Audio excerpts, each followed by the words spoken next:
Okay, Rob, you're on.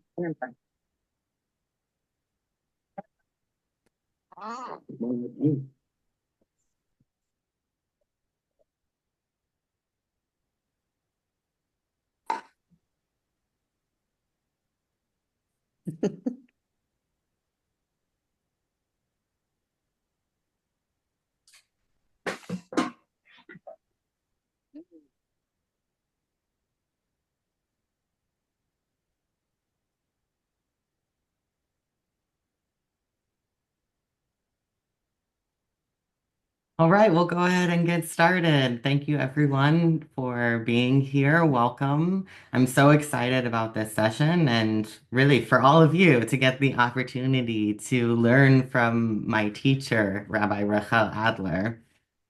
So a little bit about Rabbi Adler. Rabbi Adler was one of the first to write about Halakhah, Jewish law, from a feminist perspective.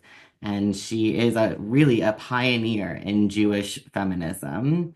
Her landmark article, The Jew Who Wasn't There, written in 1971, provided a thought-provoking and really a heart-wrenching account of a woman who wanted to be involved in Jewish practice as she saw her male counterparts were.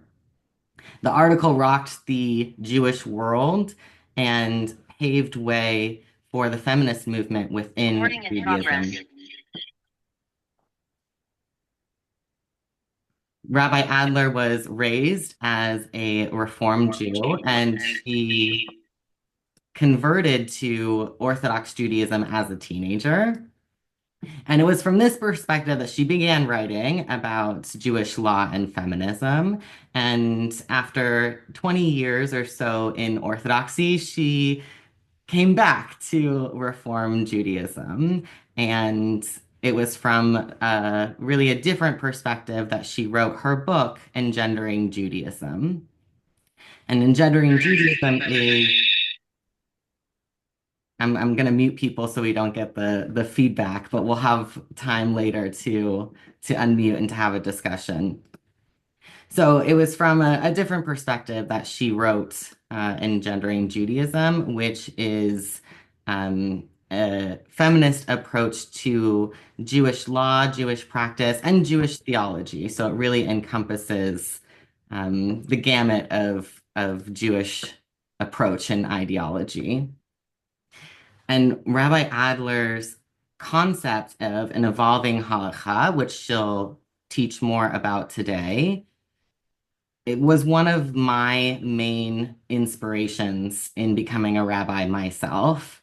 It really inspired me that we have really agency over our own Jewish practice, our own Jewish lifestyle, and has influenced not only my own thinking, but also my own research and writing. And for that reason, I was very blessed, grateful, appreciative that Rabbi Adler was my thesis advisor for my rabbinic thesis and really helped me shape my own thinking and approach to how Judaism can continue to evolve and how we can really be instruments in that evolution so that people like me can have full access to our tradition and our practice.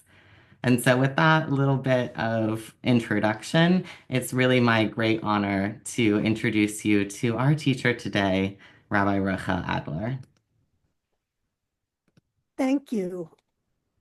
Um, Seems to me the first order of business here, or non-business since it's Shabbat, uh, is I want to give Rav Ariel a blessing on his becoming the Rav of this congregation.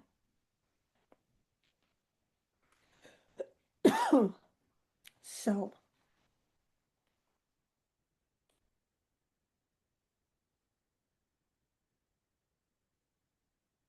Rabbi Abraham Joshua Heschel tells an old Hasidic fable about a young man who apprenticed himself to a blacksmith.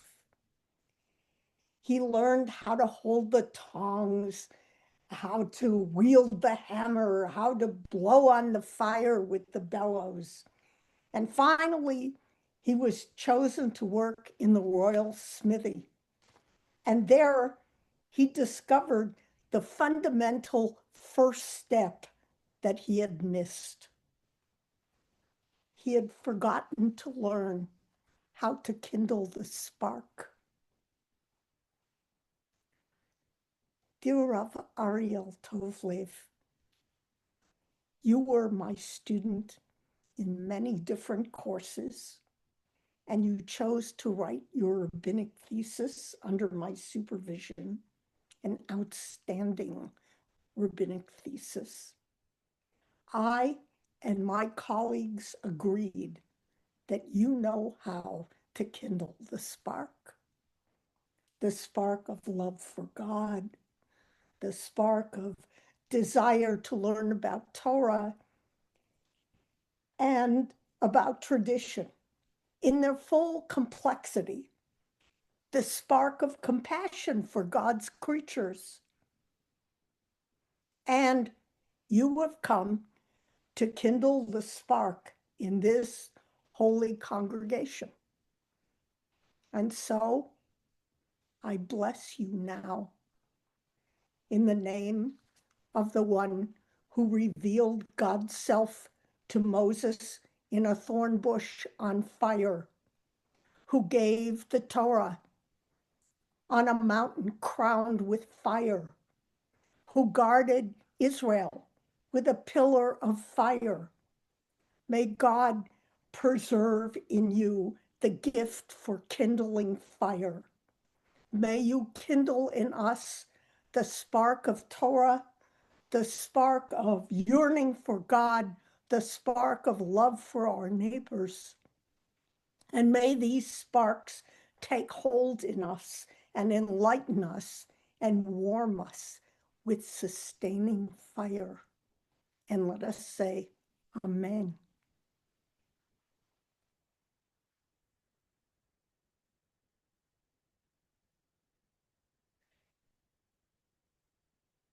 Well,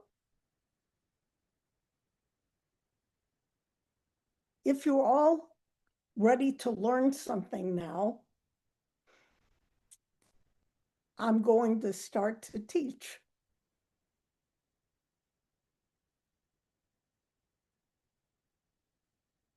This book, Engendering Judaism, I don't know if you can see the cover well.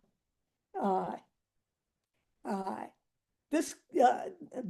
cover is a piece of fabric art that was made by the fabric artist Lori Gross. And I was very honored to have it as the book cover of the original book. It's not, unfortunately, on the paperback. But this book was published in 1998. And it was the first book by a female theologian to win the National Jewish Book Award in Jewish thought. A few years before my book, a female anthropologist won it, but very few women had ever won in the Jewish thought category.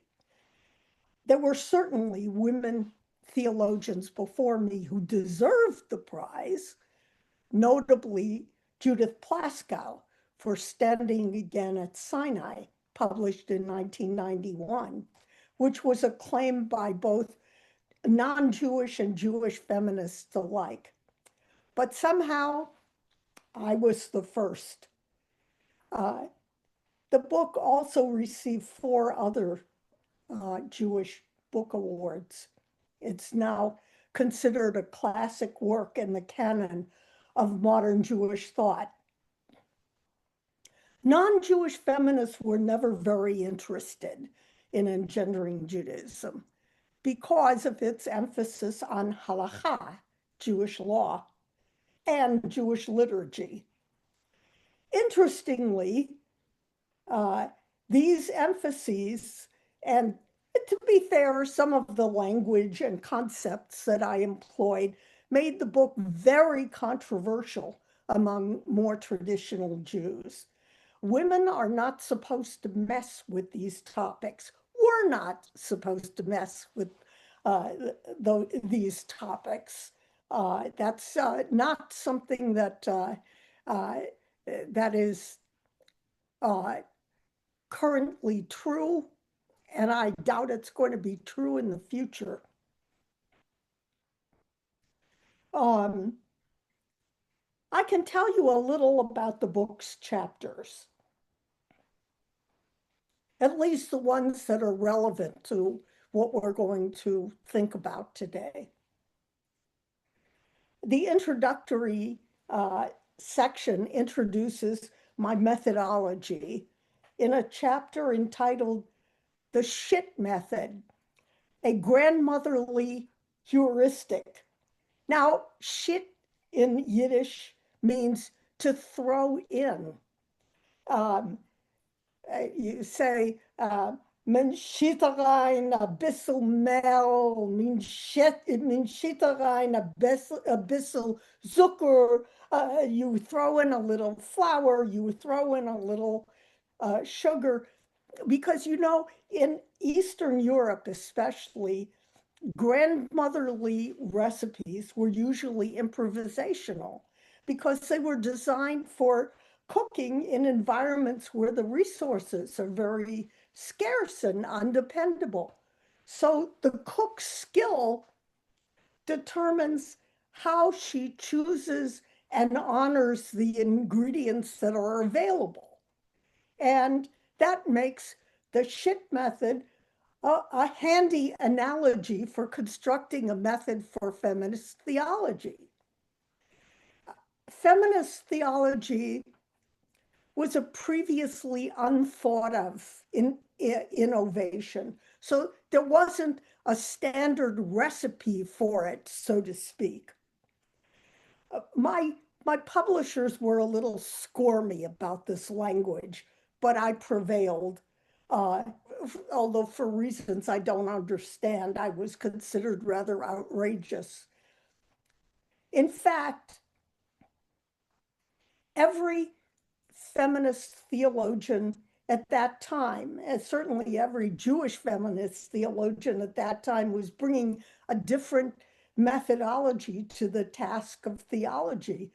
They were a mulligan stew of theologies or methodologies. Judith Plaskow's doctorate was in Christian theology. Marcia Falk's doctorate was in literature.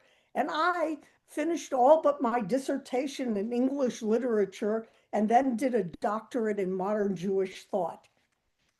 And Engendering Judaism was, in fact, my doctoral thesis.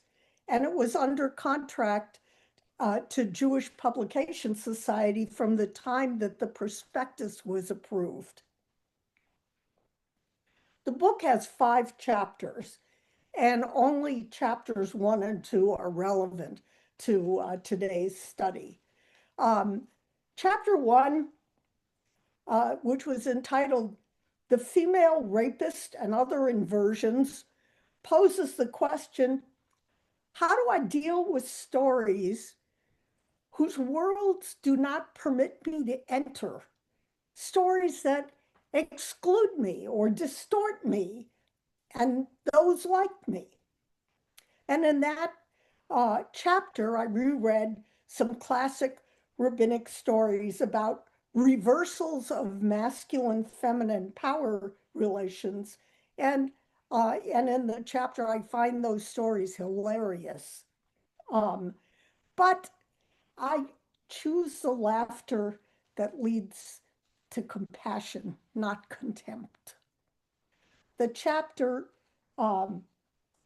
ends with this passage. Being human, none of us can see very far.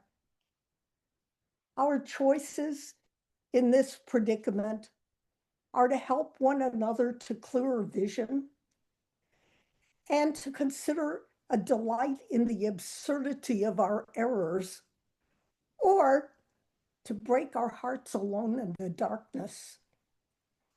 I choose to walk through stories looking for the waters of salvation, the hidden springs of laughter that well up once we're willing to relinquish the suffocating security of the dominator or the smoldering grudge of the victim. After all, in rabbinic midrash, even God, outmaneuvered and ruled out of court, laughs at the joke on God's self and God's Torah and exclaims in delight, "My children have defeated me. My children have defeated me." Chapter 2 is entitled "Here Comes Skotzel, Renewing Halakhah." And it's the law chapter that I'm going to discuss today. Its methodology is deeply influenced by the law and narrative methodology developed by the legal scholar Robert Cover, who is a professor at Yale Law School. And if you're a person who's interested in law, this collection of Robert Cover's essay, which is entitled Narrative Violence and the Law, is something that you might enjoy. And as you can see, it's available in paperback. Cover was deeply learned in Jewish sources, and he sometimes references them in his essays. And of course, Talmudic legal discourse, too, is peppered with narratives. Consequently, my law chapter begins with this Yiddish folktale, which I'm going to read to you as soon as I get it here.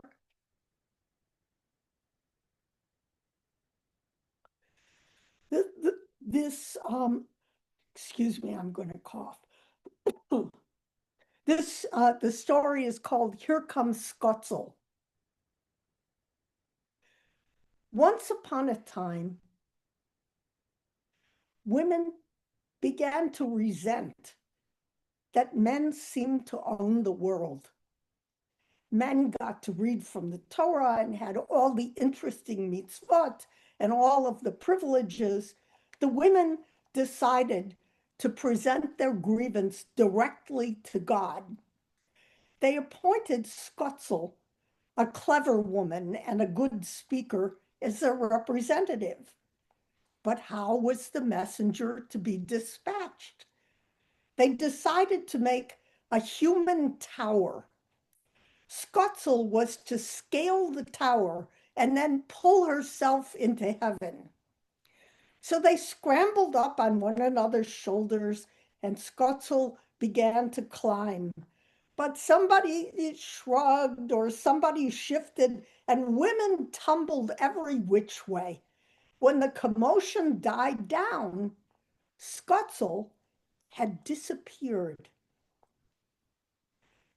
Men went on ruling the world and nothing changed. But still, the women are hopeful. And that is why when a woman walks into a house, the other women say, "Look, here comes Skotzel." And one day, it might really be she.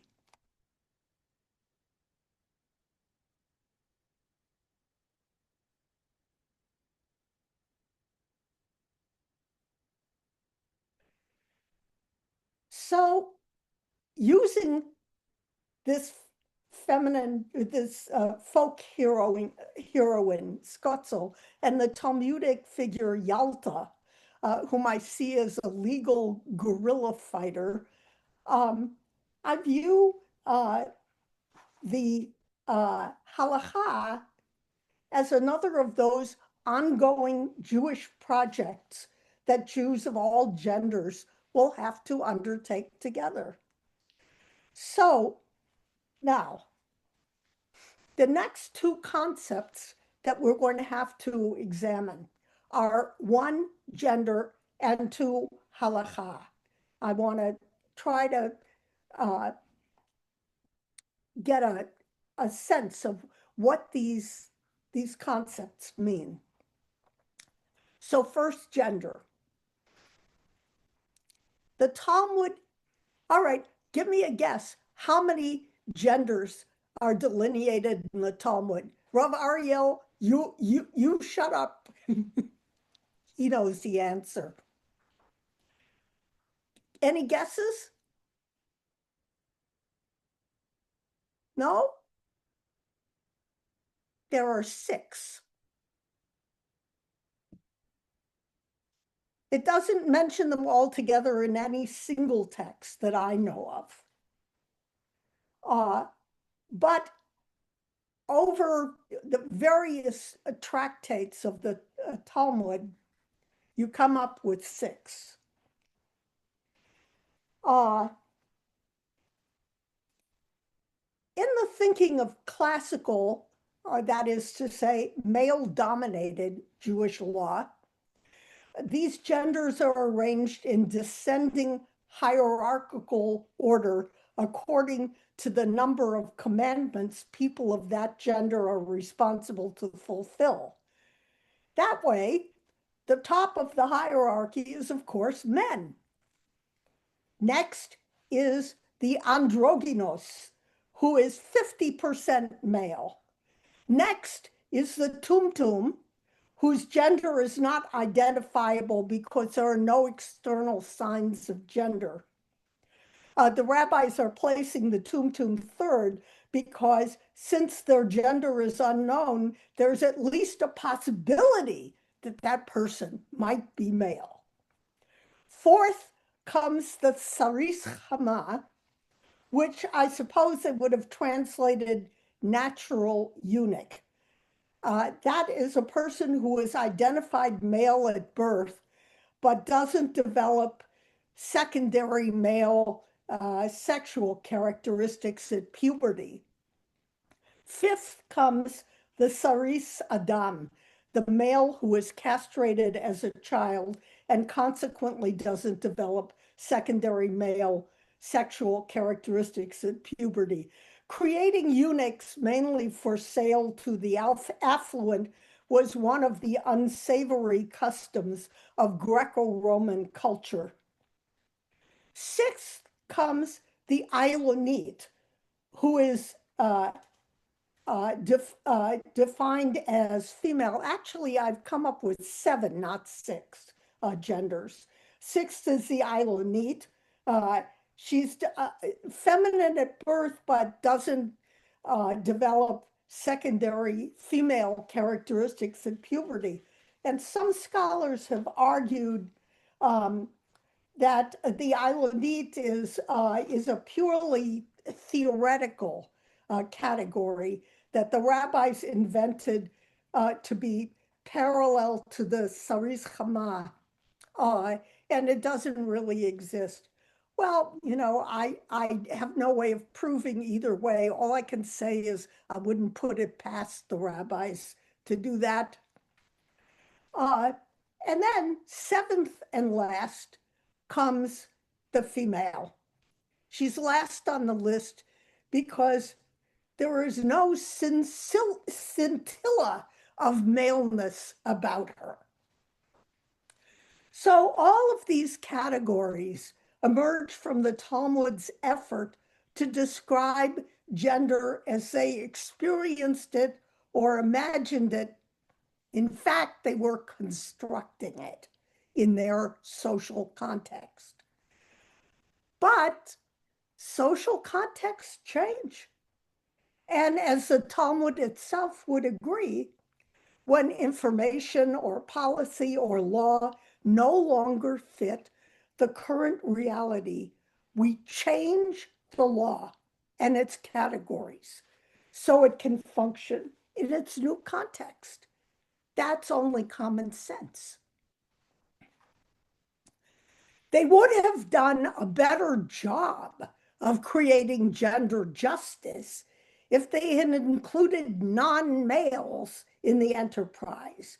But that does not seem to have occurred to them until those excluded from the lawmaking process began to make their presence known rather insistently. Consequently, all the rest of us have been talking our way into the conversation. After all, there are now women rabbis in every Jewish denomination, including left-wing Orthodoxy. And there are non-binary rabbis and scholars like Rabbi Ariel here and Ken Yilbu. May their numbers increase. Not only does gender vary from culture to culture, it metamorphoses constantly. The last time I checked the internet on how many genders there are, the answers ranged from 13 to 75. Liturgy needs to change as well when our understanding of human gender changes. After all, we're all created in the divine image. If we're all reflections of the divine, why should we address our creator only in masculine gender? This is even more of an issue if you pray in Hebrew. A personal confession. The reason I'm usually the last person in the room to finish the Amidah is that I made a commitment never to pray a service addressing God only in one gender. Right now, I do masculine and feminine only because non-binary Hebrew is defeating me. Maybe one of my non-binary former students will come up with a grammar textbook and maybe new Hebrew prayers for all Jews to recite. Hint, hint. It's not only gender that constantly transforms itself, but law itself. I believe that God's revelations come to us in the interconnected forms of law and narrative, because law must be rooted in socio-political contexts. And socio-political contexts are always changing. What we understand to be justice at one time may produce exclusion, oppression, and social pain at another. One of the legitimate categories of reasons for legal change in Halakhah, Jewish law, is shinui ha'itim. The times have changed. So what was thought to be just is now seen to be causing injustice and social distress. Consequently, the lawmakers are commanded to change the law. Moreover, as increasing numbers of Jews are insisting, there must be more varied representation among makers of Jewish law. Lawmakers on rabbinic committees and writers of responsa must include representatives other than heterosexual men, women, gay, lesbian, trans, and non-binary Jewish legal scholars. It's starting to happen, but it needs to happen more and more, and maybe some of you will be part of this progress.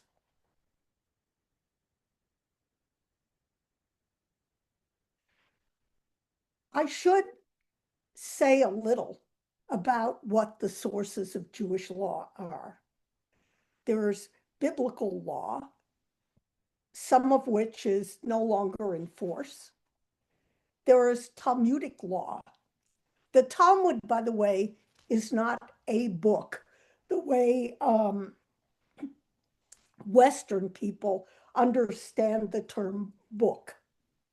The Talmud consists of two strata of collected legal traditions.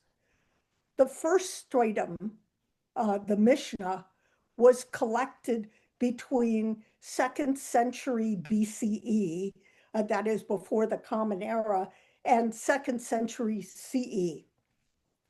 In 200 CE, Rabbi Yehuda HaNasi, the president of the Sanhedrin, officially declared the Mishnah complete. The Mishnah, which is written in Hebrew, was divided first into orders, each dealing with a large general topic, and then into tractates on specific subdivisions of that larger topic. Then, from 200 CE until roughly 800 CE, the Gemara developed. It's a later layer of law, and narrative, commenting on the Mishnah. It's written in Aramaic. And these two layers constitute Talmud. The books of the Talmud are organized into Sidarim, orders, and each order deals with a large general topic. And then the orders are divided into tractates, which are books on a particular legal topic. So reading Talmud is not like reading a Western book. Western books, you're hearing all the content through the voice and perspective of a single author. Talmudic tractates are, you're hearing many voices, a conversation that's among many voices, and they're all arguing with one another and probably yelling. After all, they're Jews. Very rarely is there one indisputable right answer. If there is, the text will exclaim, Halakhah, this is the law. But unless an answer is proven to be wrong, it is viewed as a right answer. There can be 4 right answers. There can be 5 right answers. Later authorities will work out the specific contexts in which an answer is the right answer and applies. Frankly, I like this a whole lot better than the way standardized testing leads American students to look for a single right answer, which inevitably is one that somebody else came up with, not you. The commonest way to learn in American schools is to memorize other people's right answers. The way to learn Talmud is to question each answer's reasoning and try arguing from each position. That's why you don't study Talmud alone. You always study Talmud aloud with one or more study partners using the questioning methodology of the text. And of course, this usually involves yelling a lot. Our Jewish tendency to question and to argue was bred into us by Talmud study.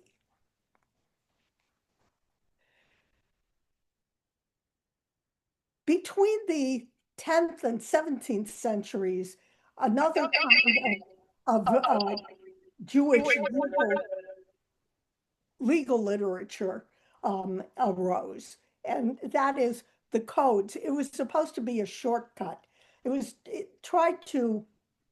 Codes tried to bypass Talmudic argument.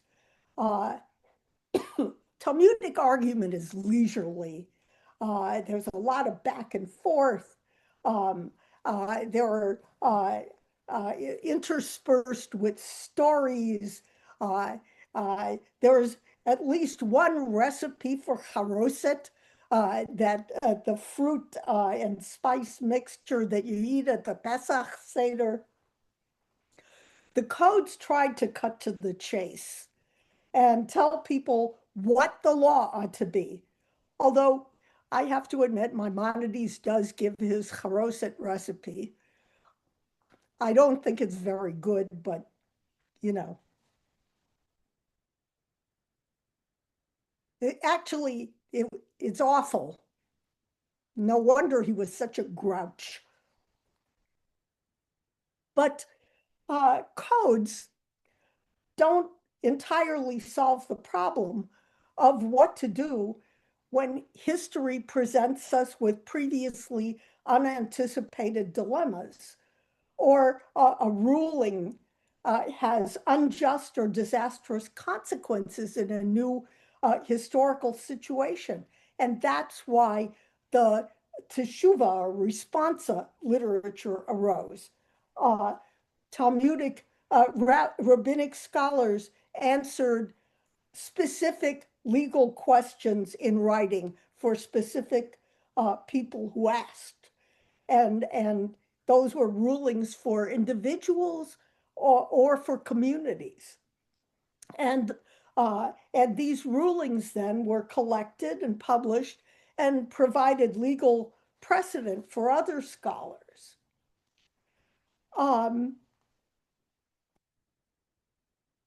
In any case,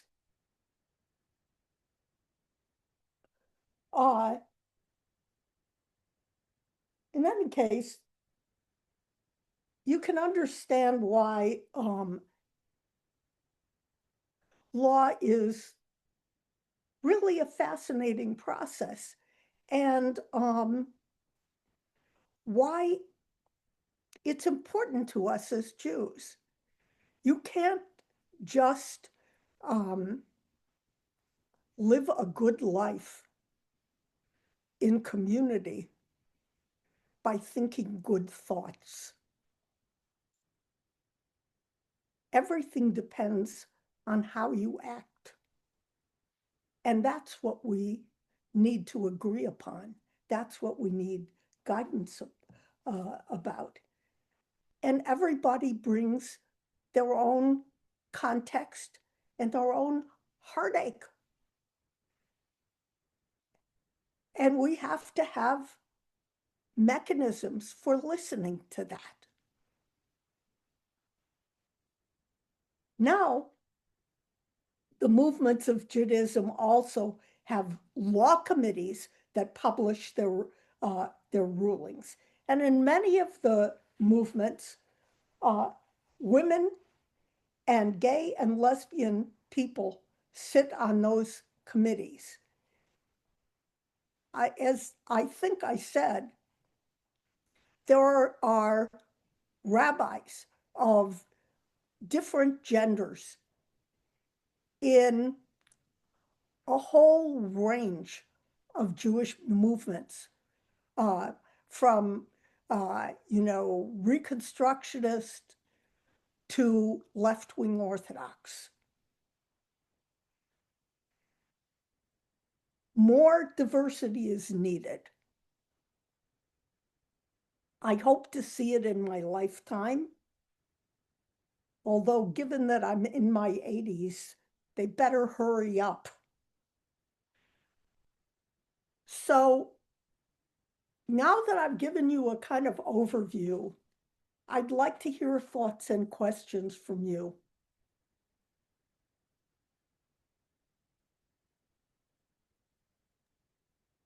Thank you so much, Rabbi Adler. I think if I can, I'd like to be the first one to ask a question, and I'm making myself a little bit of a plant because something that I found really fascinating about your writings is the chidush, the newness that you brought to feminism as it already existed, and specifically within the reform movement, which had a version of feminism which neutralized gender and said, okay, let's deal with the feminist issue, if you were, by having women be able to engage in the same actions and roles as men. And you had a really brilliant response to this. And I was wondering if I could ask you to share how you responded to this specific approach. Um,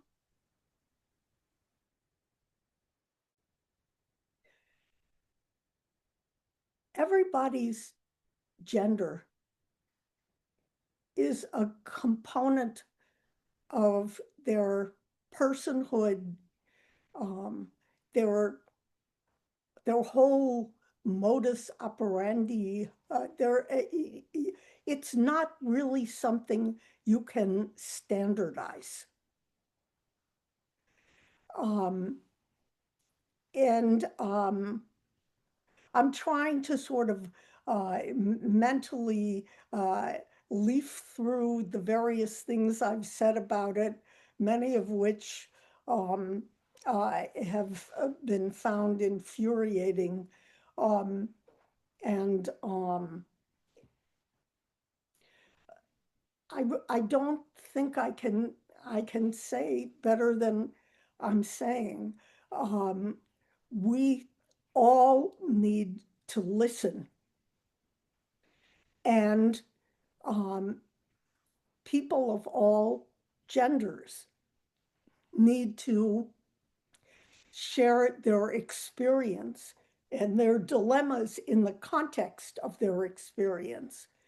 And then maybe um, we'll be able to be legally creative. And I think that's really important. I mean, thinking good thoughts is nice, but it's action that really affects other human beings, other creatures, and the whole world.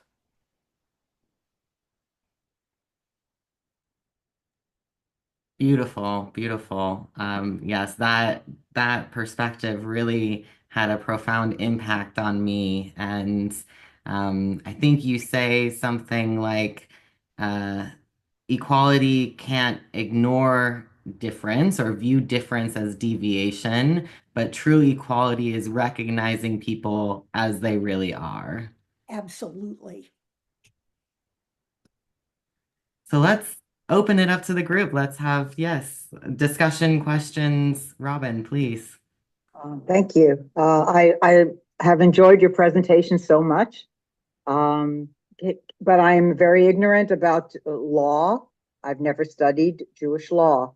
I wonder if you could give an example of what you mean when you say open it up and people of different genders and have their own perspective. Could we discuss a law or an approach to a law that would illustrate what you're talking about, please?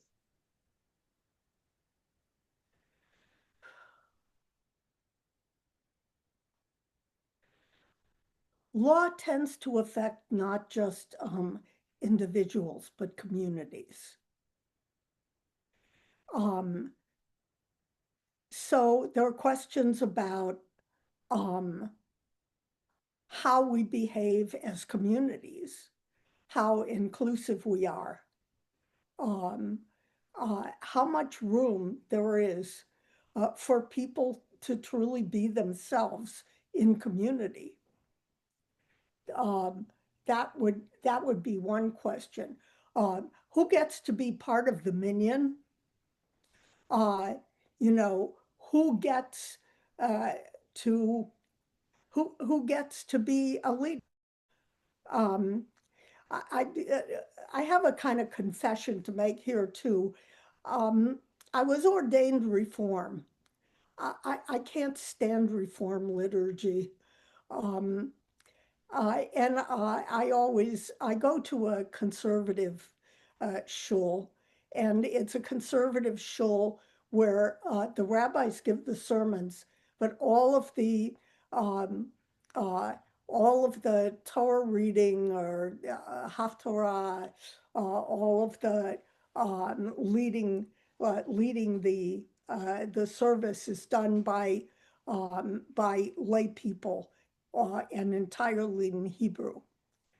And I like it that way. But I want everyone to be included. I would be good with if people go up to the Torah and make the blessings that they use their own proper gender. I don't do it myself at this point because there are a bunch of old guys. I could give them a heart attack, God forbid. But I'd like to see that at least become part of the discussion. Everybody ought to be able to speak out of their own voice.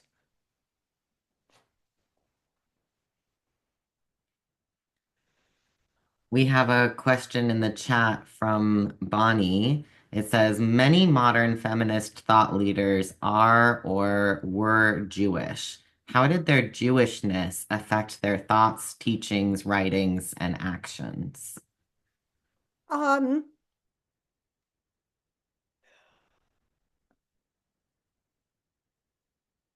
well, you have to read their books to look at that. I mean, Judith Plaskow has the book Standing Again at Sinai, which is a really compelling book to read, and another collection that is a collection of essays. She's a very different voice from mine. And I would say one of the things that that affects her is that she's a lesbian feminist.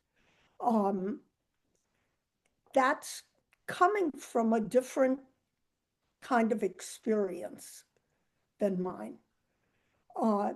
And who you are and what your experience is has to affect what hurts you, what bothers you, and what you want to see made different.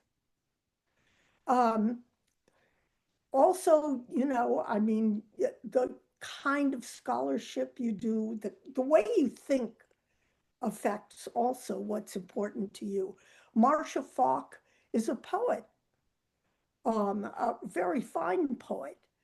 And for her, liturgy is immensely, immensely important. So she has a much different way of dealing with liturgy. In fact, she creates liturgy. I tend to be very, uh,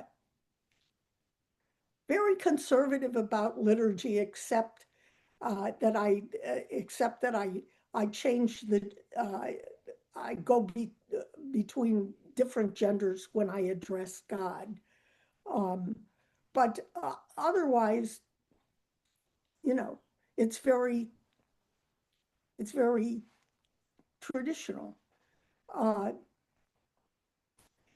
think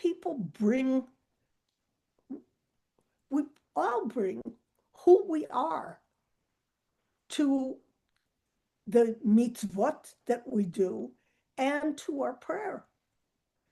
And I wouldn't want it any other way.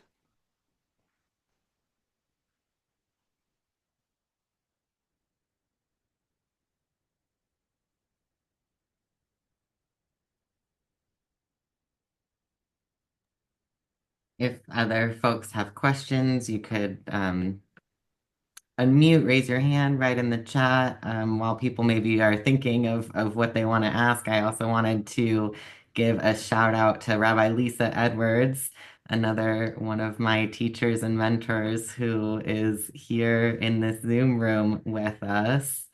Lisa, did you want to say anything?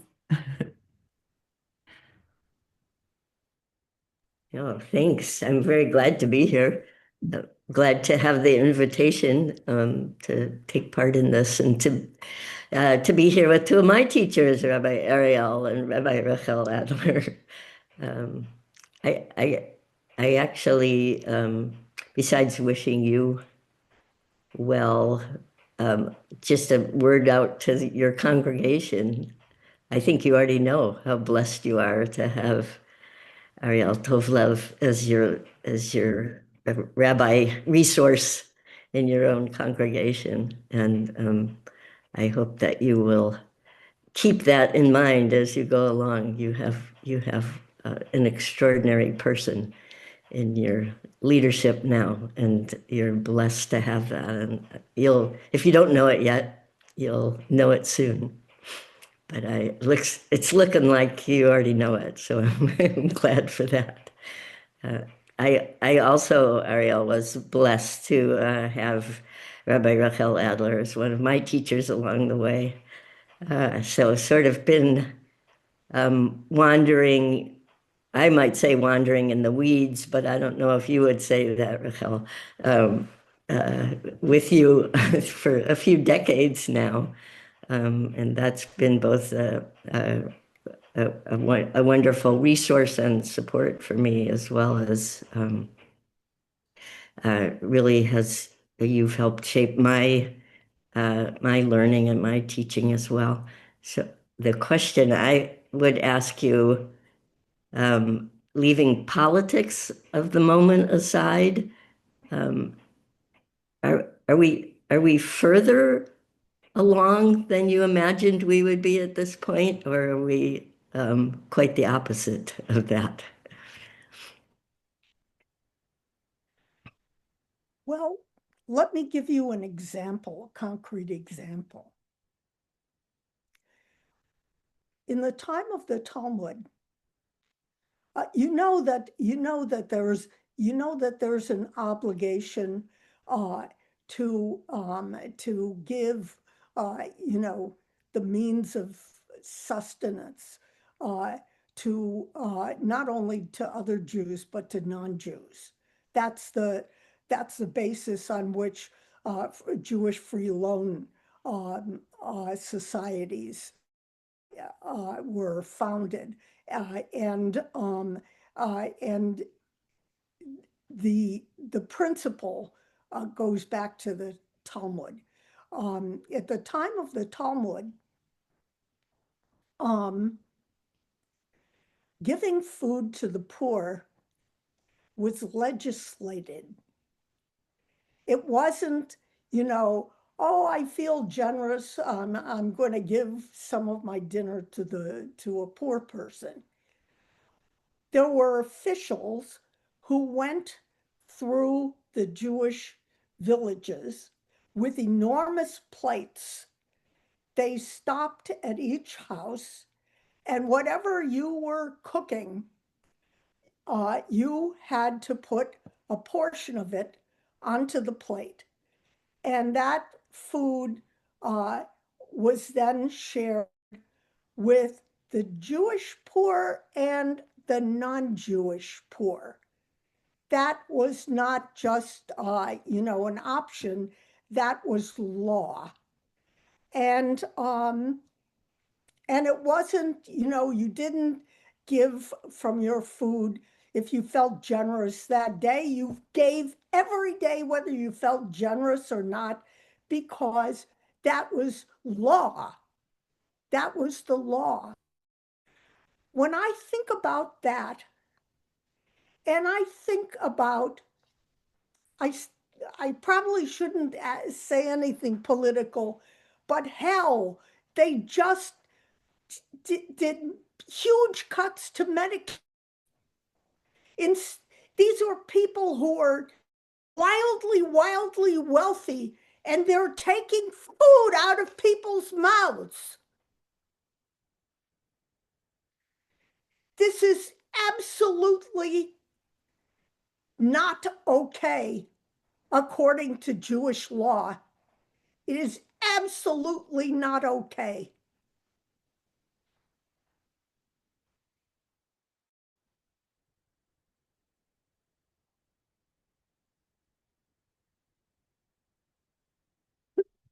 Sorry.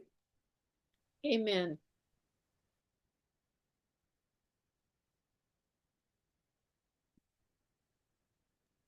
Just want to add a little fun fact that Rabbi Lisa Edwards was one of the clergy people that officiated my wedding with Zevi, and we opted not to have a ketubah, but to use Rabbi Rachel Adler's sort of alternative document called a Brit Ahuvim, which is a lover's covenant. And instead of a contract of sort of like ownership, it's a voluntary, consensual, egalitarian contract of two equals coming together in love.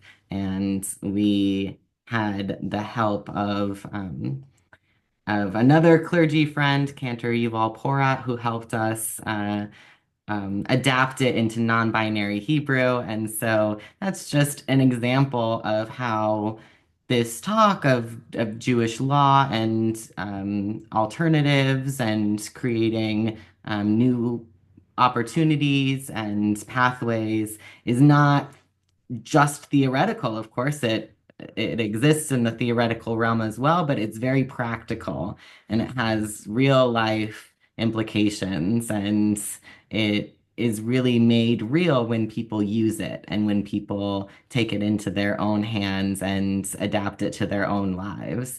And so, one, we're very grateful that Rabbi Adler had created such a document that we could use.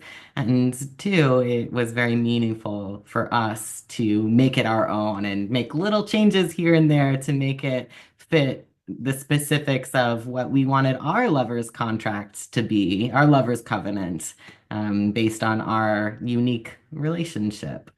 So I just wanted to add that. And I also want to give out a shout out to another guest we have in this Zoom room. Raphael Chaikin was another person that I worked with at the CCAR Press. He is the director of the CCAR Press and is one of the main influences in the books that the Reform movement publishes each year. I just wanted to say hi, Raphael, see if you wanted to say hi.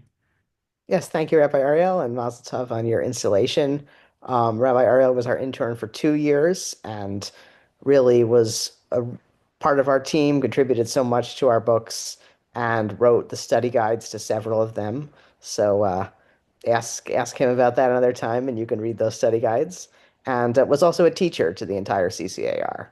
And so I'm sorry I wasn't able to be there in person, but really glad to join today. And yeah, wishing you Mazel Tov. Thank you so much. Thank you. This has been really a wonderful session. I feel like we all have learned so much, gained so much from your insight, Rabbi Adler. I just wanted to give just one moment in case anyone wanted to, if a question came to you, if you had a comment, just see if anyone else wanted to say anything. So I'll just give a moment for that.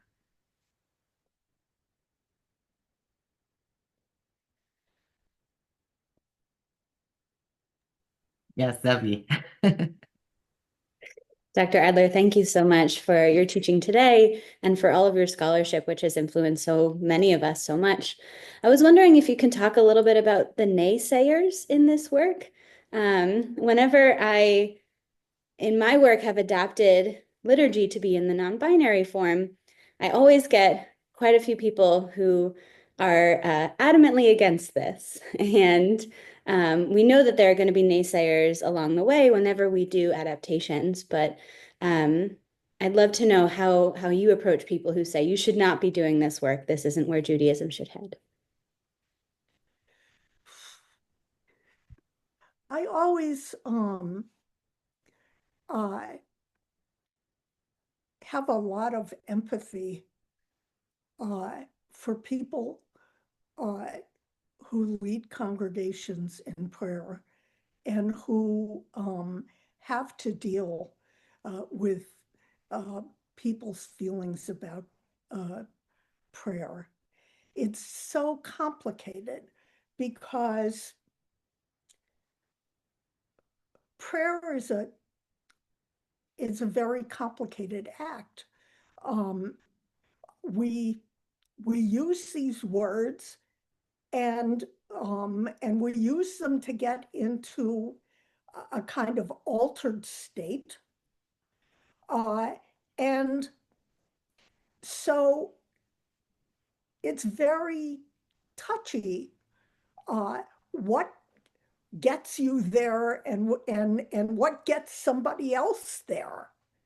And I think that's probably one of the most difficult things for a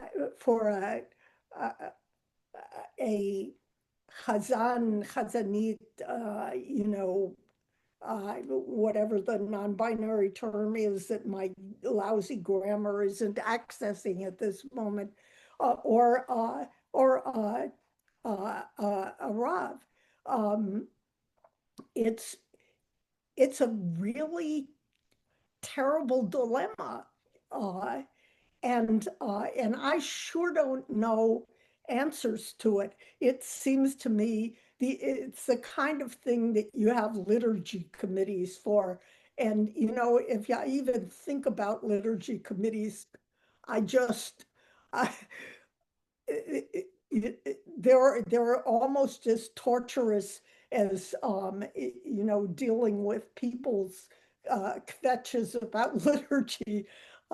It's just kind of magnified. I think if people, in traditional settings, there's your own individual prayer and there's the communal prayer. Like you do a silent Amidah, and you can phrase that however the hell you want to. I think one of the things that's difficult is if people don't have that custom, then of course they have all of the desires to say something and all of the frustration of not being able to say it gets dumped on you. There has to be a better way. I think it has to do with teaching people to pray for themselves and having a part of the service where they do that.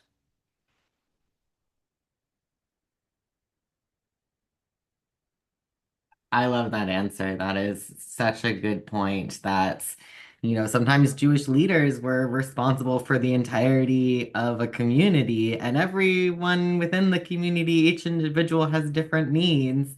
And really, it will be impossible to satisfy everyone's needs. So there needs to be sort of an individualized aspect to it to make sure people are able to get their needs met, but in a way that they're not expecting everyone else to have the same needs as them. Mm-hmm. I wanted to also say we have a comment in the chat from Rabbi Johanna. I thank Rabbi Adler for the writing she did many years ago about her changing view of mikveh. And I just wanted to highlight how this aspect of who you are as a person really makes you an amazing mentor, teacher, model of Jewish thought, because not only do you say that Halakhah is evolving based on the changing of the times, but you yourself have evolved and changed your view, and you are humble enough, which is really a great lesson to us all, to say, hey, I wrote this one thing many years ago, and now my position has changed. I have evolved in my thinking, and I disagree with myself, and let me tell you why. There is actually a halachic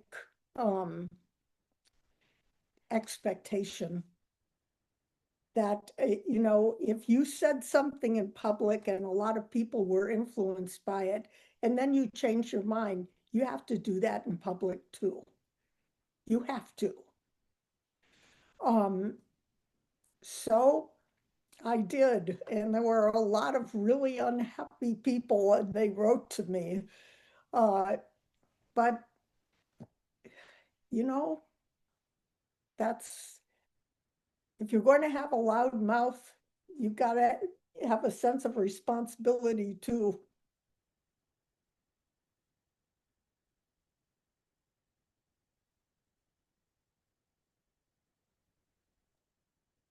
So I think we will maybe end our session here. Let's all give a big thank you to Rabbi Rachel Adler for joining us. Thank you for sharing your insights, your teachings. We are so grateful that you spent this time with us, really, for this Shabbat learning. And let's all just give a little gratitude. Thank you so much. It was lovely being with you all. Bless you all.